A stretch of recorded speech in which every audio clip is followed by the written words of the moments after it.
Hello అండి, నమస్తే. Welcome to మీ శైలాస్ కిచెన్. ఈరోజు మీరు అప్పటికప్పుడు చేసుకునే ఒక హెల్దీ రెసిపీ చెప్పబోతున్నాను. ఇడ్లీ అంటేనే మన భారతదేశానికి పెట్టింది పేరు, ఇడ్లీ అంటేనే హెల్త్కి పెట్టింది పేరు, ఇడ్లీ అంటేనే ఎవరైనా ఉపవాసాలు ఉన్నా, పథ్యం ఉన్నా తినచ్చు అనే ఒక మంచి పేరు ఉంది ఇడ్లీకి. ఆ ఇడ్లీని ఇంకా హెల్తీగా ఎలా చేసుకోవచ్చు, రాత్రి నానబెట్టి పొద్దున్న రుబ్బుకొని మళ్ళీ దాన్ని ఫర్మెంట్ అయ్యేదాకా వెయిట్ చేసి ఇడ్లీ వేయకుండా, ఇంత లాంగ్ లేకుండా అప్పటికప్పుడు ఒక హాఫ్ అన్ అవర్ 1 అవర్లో ఇడ్లీ ఎలా చేసుకోవచ్చు హెల్తీగా చూసేద్దామా. పెసరపప్పు ఇడ్లీ ఇది. ఇప్పుడు కావాల్సిన ఇంగ్రీడియంట్స్ ఒక్కసారి చూద్దామా. పెసరపప్పు, బొంబాయి రవ్వ, పెరుగు, ఉప్పు, పచ్చిమిరపకాయలు, అల్లం, జీలకర్ర, కొత్తిమీర, ఉల్లిపాయ, క్యారెట్, క్యాప్సికమ్, ఈనో ప్యాకెట్ ఒకటి. నేను పెసరపప్పు ఒక 1 అవర్ ముందు నానబెట్టాను. జస్ట్ ఒక 4-5 ఇడ్లీలకు సరిపడా వేసుకుంటున్నాను. మిగతా పప్పుతో నేను వడలేయాలి. ఎవరికైనా వస్తున్నారు అనుకోండి, నిజంగానే దాంతో వడలేయచ్చు, దీంతో ఇడ్లీ వేయచ్చు, వాళ్ళని సర్ప్రైజ్ చేయొచ్చు. అన్నీ కూడా హాఫ్ అన్ అవర్లో అయిపోతుంది. ఒక 2 పచ్చిమిరపకాయలు వేస్తున్నాం, చిన్న అల్లం ముక్క, ఎక్కువ వద్దు, అల్లం ఫ్లేవర్ ఎక్కువ రావద్దు, ఒక 1/2 టీ స్పూన్ జీలకర్ర. ఇది 6 ఇడ్లీలకు వస్తుందండి. 3 టేబుల్ స్పూన్స్ నానబెట్టిన పెసరపప్పు. దీని ముందు మంచిగా కొంచెం వాటర్ యాడ్ చేసుకుంటా పేస్ట్ లాగా చేసుకొని వస్తాం. సో వచ్చేసింది మన పిండి. చాలా ఈజీ అండి.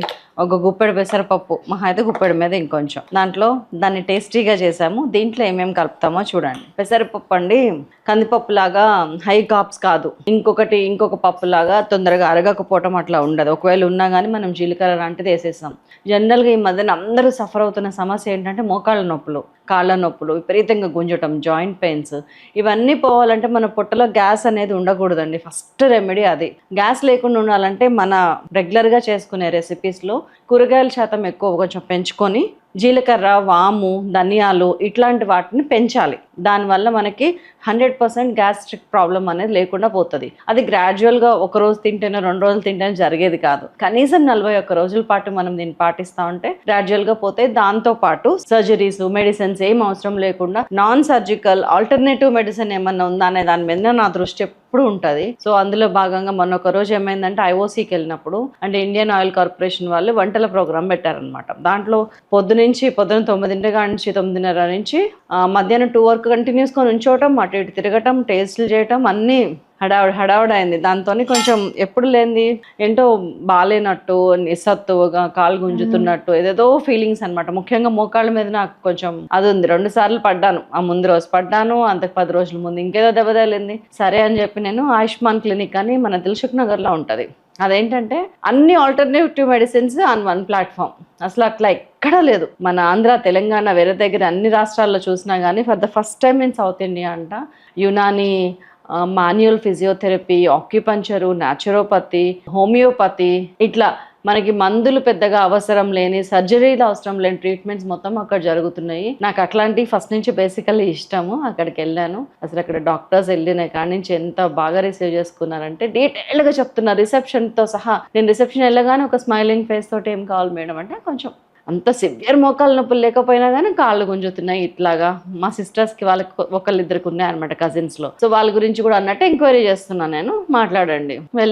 నేను వెళ్ళి చెప్పాక ఇంకొక డాక్టర్ ఎవరో వస్తే తెలిసింది ఆమెకి నేను ఫలానా అని. వెంటనే వాళ్ళు అడుగుతున్నారు, మేడం మీ ద్వారా 10 మందికి తెలిస్తే బాగుంటుంది కదా అని. డెఫినెట్గా అండి, యూస్ఫుల్ అనిపించింది. నేను అసలు చేరేయకుండా ఉండను అని చెప్పాను. వాళ్ళు కూర్చోపెట్టి డీటెయిల్గా నా డౌట్లన్నీ తీర్చారు. అసలు ఆల్టర్నేటివ్ మెడిసిన్ అంటే ఏంటి. సో మీకున్న ప్రాబ్లమ్ని నేను సజెస్ట్ చేయబోయే ట్రీట్మెంట్స్ ఏంటంటే like Ayurveda, naturopathy, manual physiotherapy. ఈ 3 డిపార్ట్మెంట్స్ కాంబినేషన్లో వర్క్ చేస్తాయి అన్నమాట. సో అప్పుడు మీకు ట్రీట్మెంట్ అనేది బోత్ ఇంటర్నల్ అండ్ ఎక్స్టర్నల్గా మీకు ట్రీట్మెంట్ అనేది అవైలబుల్ ఉంటుంది. 3 డిపార్ట్మెంట్స్ కలిసి కోఆర్డినేషన్ అంటే ఆబ్వియస్లీ అంటే పాసిబుల్. సో ప్రతి ఒక్కరికి వచ్చే డౌట్ వేసుకున్న కాంబినేషన్లో ట్రీట్మెంట్స్ అంటున్నారు కదా. సో అది ఎంతవరకు బెటర్ ఇస్తుంది, మాకు ఎలా వర్క్ అవుతుంది అంటే, బేసిక్గా ఏదైనా ప్రాబ్లమ్ అనేది మనం ట్రీట్ చేయాలన్నప్పుడు బోత్ ఎక్స్టర్నల్గా అండ్ ఇంటర్నల్గా ఇవ్వాల్సి ఉంటుంది. ఎక్స్టర్నల్గా మాన్యువల్ అండ్ ఫిజియోథెరపీతో సపోర్ట్ చేస్తూ లైక్ ఆస్టియోపతి, కైరోప్రాక్టిస్, ఈ ట్రీట్మెంట్స్తో ఇంటర్నల్గా ఆయుర్వేదిక్ మెడికేషన్స్ కానివ్వండి, డైట్ని బేస్ చేసుకుని ట్రీట్మెంట్స్ కానివ్వండి, and energy balancing treatments from naturopathy like sujok, acupuncture ఇలాంటి ట్రీట్మెంట్స్ ఇస్తుంటాం. అప్పుడు ఏమవుతుందంటే ప్రాబ్లమ్ అనేది బోత్ ఇంటర్నల్ అండ్ ఎక్స్టర్నల్గా మనం క్యూర్ చేసుకుంటూ రావాలి. అంటే ఇవన్నీ ఒకటేసారి చేయొచ్చా? ఇవన్నీ చేయొచ్చు, ప్రాబ్లం లేదు. కాకపోతే ఏంటంటే ప్రాబ్లం బేస్డ్గా మనం దాన్ని ప్లాన్ చేస్తాం. ట్రీట్మెంట్స్ ఏవేవి ఇవ్వచ్చు అంటే ఎన్నిసార్లు రావాల్సి ఉంటుంది, ఎంతసేపు ఉండాల్సి ఉంటుంది? మాక్సిమం సెషన్స్ వచ్చేసి 3 to 5 సెషన్స్ అయిపోతుంది. మీకు డయాగ్నోస్ చేసేది కూడా ఆయుర్వేదాలు పల్స్ డయాగ్నోసిస్, న్యాచురోపతి. ఎస్, మీ పల్స్ని బేస్ చేసుకుని సో మీ బాడీ టైప్ ఎలా ఉంటుంది, సో ఏమేమి ప్రాబ్లమ్స్ ఉన్నాయి, ఏమేమి ప్రాబ్లమ్స్ రావచ్చు అని కూడా వాళ్ళు డయాగ్నోస్ చేస్తారు. మేము చెప్పకుండానే. ఎస్, మీకు చెప్పకుండా. ఓకేనా? అయితే నాకేమనిపిస్తుంది అంటే జనరల్గా ఇంగ్లీష్ మెడిసిన్ వాడటం అలవాటు అయిపోయింది. ఒక టాబ్లెట్ వేసుకున్నాను నొప్పి తగ్గిపోతుంది, కానీ ఆయుర్వేద వాడితే వేడి చేస్తుంది, ఈ హోమియోథెరపీ సంవత్సరాలు పడుతుంది పనిచేయడానికి, ఇట్లాంటివన్నీ ఉన్నాయి కదా, అది ఎట్లా అది బ్రేక్ చేయటం? సో యాక్చువల్గా మేము వర్క్ చేసేది ఏంటంటే రూట్ కాజ్ నుంచి మేము ట్రీట్మెంట్ ఇస్తాము. సో మీరు మెడిసిన్ వేసుకున్నప్పుడు మీకు టెంపరీ రిలీఫ్ అయితే డెఫినెట్గా ఉంటుంది, బట్ ఆ ప్రాబ్లం మళ్ళీ రిపీట్ అవ్వకుండా, రీఅక్కర్ అవ్వకుండా, సో మనం రూట్ కాజ్ మనం ట్రీట్ చేయడం స్టార్ట్ చేస్తామంటే నెక్స్ట్ ఆ ప్రాబ్లం మళ్ళీ రాకుండా ఉంటుంది. సో మా మెయిన్ థీమ్ అదే. ఒకసారి కన్సల్ట్ సో వాళ్ళు వెంటనే నన్ను మీరు 3 టీమ్స్తో కన్సల్ట్ అవ్వాలి. ఒకళ్ళు న్యాచురోపతి, ఇంకొకళ్ళు ఆయుర్వేద, ఇంకొకళ్ళు మాన్యువల్ ఫిజియోథెరపీ అని 3 డాక్టర్లతో కల్పించినారు. కల్పిస్తే ప్రతి ఒక్కళ్ళు టెస్ట్ చేశారు నన్ను. ఒకళ్ళేమో పల్స్ చెక్ చేస్తే, ఇంకొకళ్ళేమో కళ్ళు చెక్ చేశారు, ఇంకొకళ్ళేమో ఇసలు లెగ్ మూమెంట్స్ ఎట్లా ఉన్నాయి ఏంటి అనేది మొత్తం చెక్ చేశారు. ఇంకా వాళ్ళు మంచిగా ఫస్ట్ ఏమో న్యాచురోపతిలో భాగంగా ఆక్యుపంచర్ దాని గురించి ఎక్స్ప్లెయిన్ చేశారు. నేను ఏవియన్ తో దాదాపుగా 6-7 మంత్స్ నుంచి ఫేస్ చేస్తాను. మా ఊరు అతను సజెస్ట్ చేయడం వల్ల నేను ఆయుష్మాన్ గురించి తెలుసుకున్నాను. So very good and big experience with Ayushman. ఏవియన్ ని నేను కంట్రోల్ చేయగలిగాను, స్టేజ్ 2 నుంచి 1 కి తీసుకురాగలిగాను. నా లైఫ్ స్టైల్ మార్చుకోవడం వల్ల, వీళ్ళ సజెషన్స్ వల్ల, అండ్ 9 days డీటాక్సిఫికేషన్ ప్రోగ్రామ్ లో కూడా పాల్గొన్నాను. So I suggest Ayushman everyone if they have any issue. Thank you very much. Thanks Ayushman. నేను చెప్పినట్టు మనకి కిడ్నీ ఎనర్జీ అనేది చూసుకుంటాం. సో నేను కిడ్నీ ఎనర్జీని యాక్టివేట్ చేయడానికి కిడ్నీ పాయింట్ అనేది వేస్తున్నాను. మీరు స్లోగా ఇన్హేల్ ఎక్సెల్ చేసుకుంటూ ఉండండి. స్లోగా ఇన్హేల్ ఎక్సెల్. పెయిన్ అనేది ఎక్కువ వస్తుందండి, మీకు ఏమైనా పెయిన్ అనిపిస్తుందా? సూది గుచ్చినట్టు చీమ కుట్టినట్టు కూడా లేదు. ఈ ఒక్క ఏరియాలో కొంచెం పెయిన్ ఉందా అనిపించింది. మీరు మళ్ళీ పొజిషన్ మారగానే పోయింది. ఒక్కొక్కసారి వచ్చి వెళ్తూ ఉంటుంది, అందులో అసలు పెయిన్ అనేది అనిపించింది. అంటే జనరల్గా ఈ బాడీ పెయిన్స్, నీ పెయిన్స్ ఎక్కడైనా మీరు నీడ్లింగ్ చేసినప్పుడేమో నాకు పెయిన్ ఏం లేదు, కానీ మీరేమో అది పని చేస్తుంది అంటున్నారు కదా, ఎలా పని చేస్తుంది? యాక్చువల్లీ ఓవరాల్ బాడీ మొత్తంలో మనకి పాత్వేస్ ఉంటాయి. సో పాత్వేస్ ఏంటి అనేది మాకు తెలుస్తుంది కాబట్టి మీ పెయిన్కి ఏ పాత్వే అయితే బాగుంటుందో, ఏ పాత్వేకి అయితే వేస్తే రిలీఫ్ వస్తుందో ఆ పాత్వేకి మనం నీళ్ళు అనేది వేస్తాం. సో పెయిన్ ఎందుకు రావట్లేదు అంటే మనకి నీళ్ళు అనేది మరి హెయిర్ లైన్ ఎంత పలుచగా ఉంటుందో అంత పలుచగా ఉండడం వల్ల ఇన్సర్ట్ చేసిన పెయిన్ అనేది రాదనమాట. పెయిన్ రాకుండానే మనకి హీలింగ్ అనేది జరుగుతుంది. నేను దాదాపు 35 సంవత్సరాలుగా ఈ ఆర్థరైటిస్తో బాధపడుతున్నాను. అయితే ఇప్పుడు ఫిజియోథెరపీ ట్రీట్మెంట్ తీసుకున్న తర్వాత now free, I'm able to walk without any pain. ఇప్పుడు డాక్టర్ గారు నాకు చాలా మంచి సజెషన్స్ ఇచ్చారు. వెరీ సింపుల్ ఎక్సర్సైజ్ చెప్పాడు ఆయన. I'm very happy you are conducting this camp here. Thank you Ayushman. And ఆ ట్రీట్మెంట్ అయిపోయిన తర్వాత మాన్యువల్ ఫిజియోథెరపీ నేను ఇప్పటిదాకా ఫేస్ చేయలేదండి. మాన్యువల్ ఫిజియోథెరపీ అంటే ఏంటో కూడా నాకు తెలియదు. సో ఆ మాన్యువల్ ఫిజియోథెరపీకి తీసుకెళ్లారు. అక్కడ అమ్మాయి అయితే hats off to her knowledge అండి. నిజంగా క్లియర్గా చెప్పింది.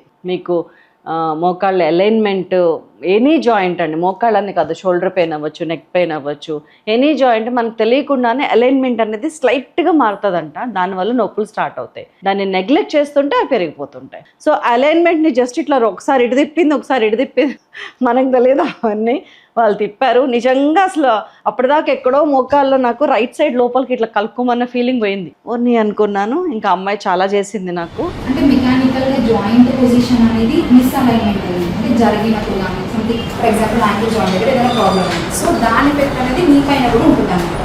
మీరు యాంకిల్ జాయింట్కి పెయిన్ ఉండడం వల్ల, అది మిస్ అలైన్మెంట్ కావడం వల్ల దీని మీద ఓవర్ ప్రెషర్ వేసి నడవడం కానీ, ఏదైనా మీరు వర్క్స్ చేసుకోవడం కానీ అలా చేసింది. అలా కూడా మీకు మీ మీద ఎఫెక్ట్ వచ్చి మీ పెయిన్స్ అనేది వస్తుంది.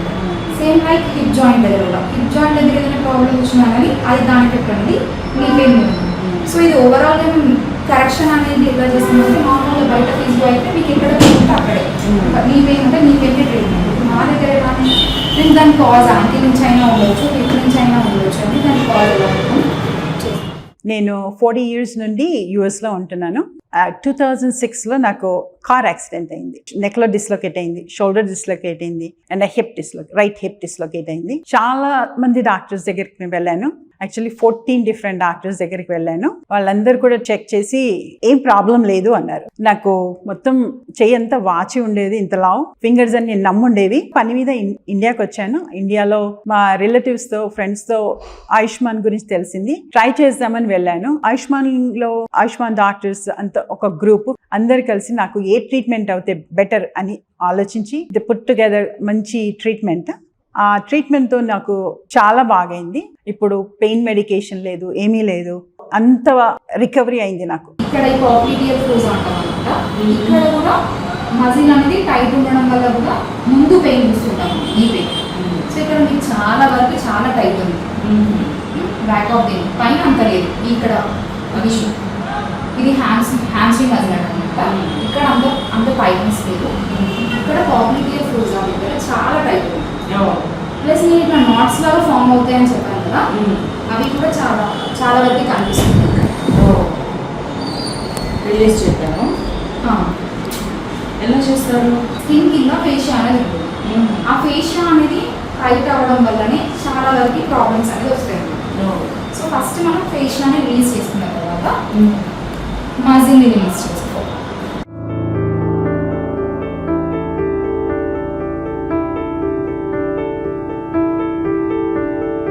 మీరు ఫ్రీగా ఉంచండి బాడీని and లెగ్స్ని.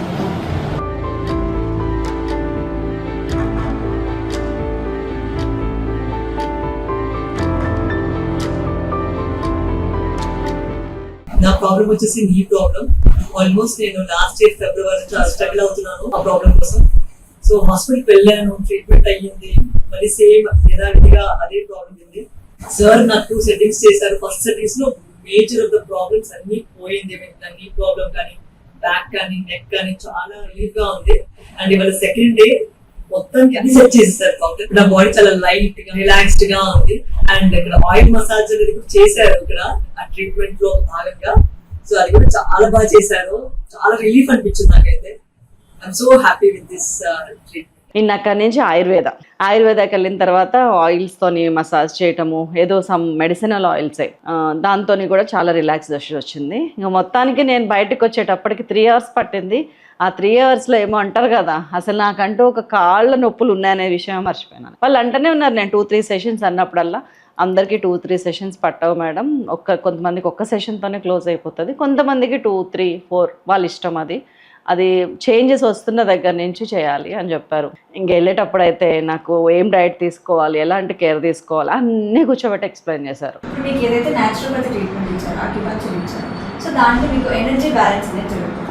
So like through meridians ద్వారా కానీ ఛానల్స్ క్రియేట్ చేయడం అలా చేస్తారు. అండ్ మీకు మాన్యువల్ అండ్ ఫిజియోథెరపీలో అలైన్మెంట్ జరుగుతుంది. సో ఎక్కడైతే మీకు మజిల్ టైట్నెస్ ఉందో, లేకపోతే బోన్ లెవెల్లో కరెక్షన్స్ చేయడం, సో అవి చేశారు. అండ్ ఆయుర్వేదంలో మీకు జానువాసి ట్రీట్మెంట్ ఏదైతే ఆయిల్ పోసి కొంచెం ఆయిల్ వేసి దాని తర్వాత మసాజ్ చేయడం జరుగుతుంది. సో ఇవన్నీ కూడా ఒకటి ఎనర్జీ బ్యాలెన్సింగ్, ఒకటి పోస్చర్ కరెక్షన్, అది చేసిన తర్వాత మసాజ్ ఇవ్వడం వల్ల ఇంకా రిలాక్సేషన్ అనిపిస్తుంది తప్ప ఎక్కడే కానీ 2 డిపార్ట్మెంట్స్ కొలాబ్ అయ్యి సో డిస్టర్బెన్స్ క్రియేట్ చేసేదానికి ఏమీ ఉంటుంది.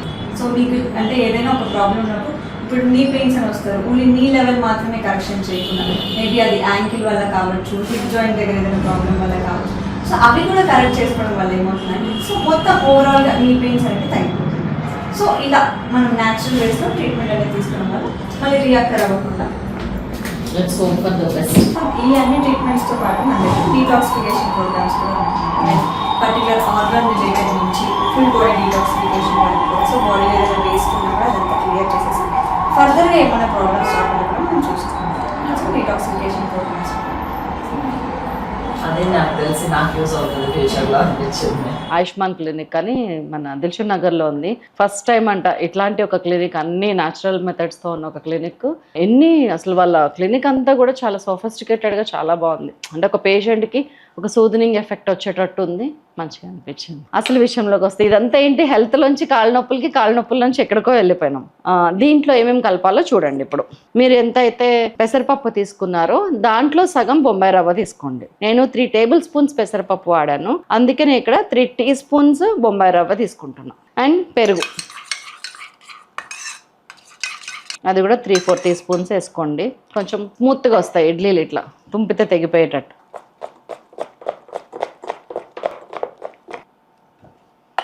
దీన్ని ఒక 5 నిమిషాలు అట్లా ఉండనియండి. బొంబాయి రవ్వ ఉబ్బుద్ది మనకి. మూత పెట్టేస్తున్నాను. కొంచెం ఒక 5 నిమిషాలు అట్లా ఉంచుతాను. ఈ లోపు ఏం చేస్తానంటే స్టవ్ మీద నీళ్లు పెట్టుకొని నీళ్లు వేడెక్కనిస్తాను.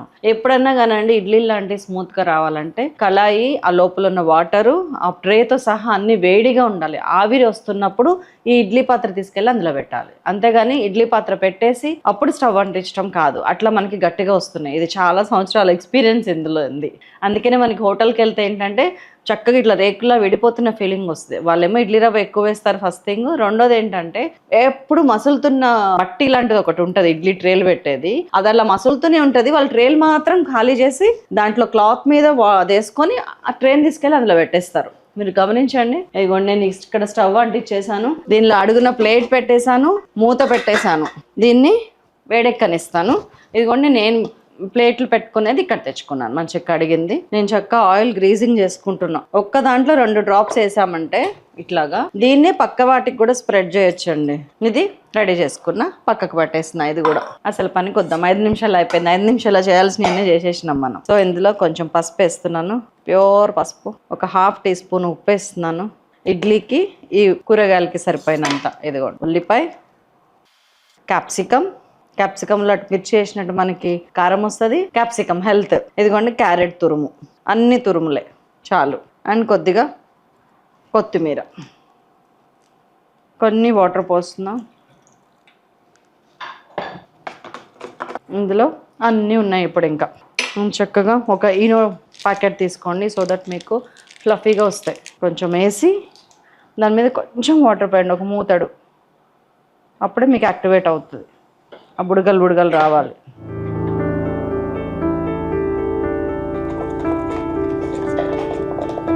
అయిపోయింది. వచ్చి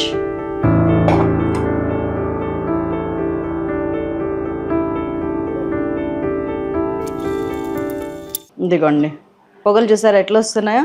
ఈ పొగలు వచ్చే దాంట్లో పెట్టేది.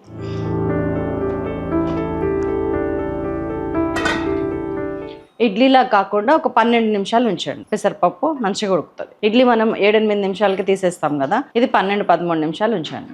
ఇవాళ హెల్దీ డే. మీకు ఏమంటారు, నో ఆల్టర్నేటివ్ మెడిసిన్ గురించి చెప్పేశాను, ఒక హెల్దీయెస్ట్ రెసిపీ చెప్పేశాను. 12 నిమిషాలు అయిపోయిందండి. ఎట్లా పొంగిందో చూసారా? కట్టేసిన తర్వాత కూడా కొంచెం సేపు 2 మినిట్స్ ఆ ఆవిరి మొత్తం అయిపోయేదాకా ఇట్లానే ఉంచటము ఇడ్లీ యొక్క టెక్నిక్. అయిపోయిందండి 2 మినిట్స్.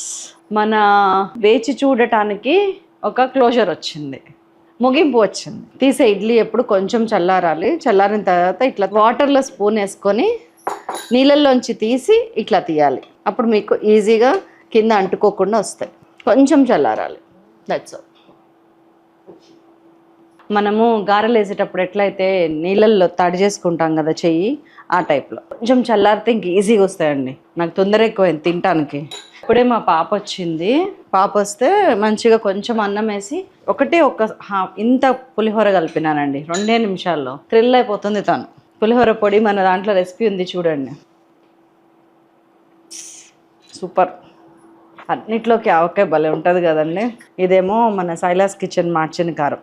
ఇంట్లో ఏదో ఒక పొడి ఉంచుకుంటే ఈజీ ఉంటుంది వాళ్ళకి వంట, వాటెవర్. కొంచెం ఒక చుక్క నూనె. ఇదిగోండి ఎంత మెత్తగా ఉందో చూస్తారా? ఇదిగోండి ఇట్లా కూడా వచ్చేస్తుంది. చాలా మెత్తగా స్పాంజ్ లెక్క ఉంటుంది. విచిత్రం ఏంటంటే చల్లారాక కూడా ఇంతే మెత్తగా ఉంటుంది. ఇది కావాలంటే చల్లారేదాకా ఆగి చూపిస్తాం మీకు. చల్లారాక ముందే మార్చిన కారమే తింటున్నా. పెసరపప్పుని హెల్దీగా తింటామండి. ఇది మిగిలిన కొంచెం పిండి మిగిలింది కదా, దాంతో రొట్టె వేసేసిన. ఏది ఎక్కడ తగ్గేది లేదు, ఎక్కడ ఆగేది లేదు.